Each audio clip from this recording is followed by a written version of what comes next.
খুব ভালো হবে শাক খেলে, তো এই জন্য শাক কিনা আর কি।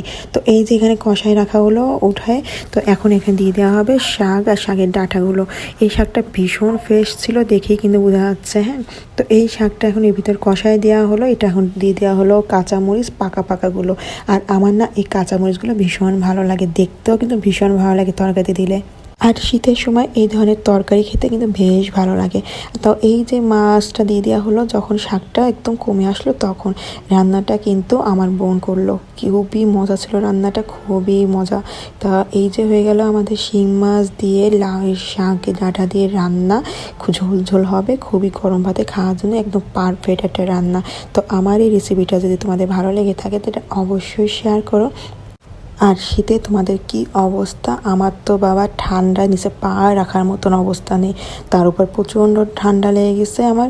তারপর মাথাটা ব্যথা, বাঁধা তো একদমই যাওয়া যায় না ঠান্ডা।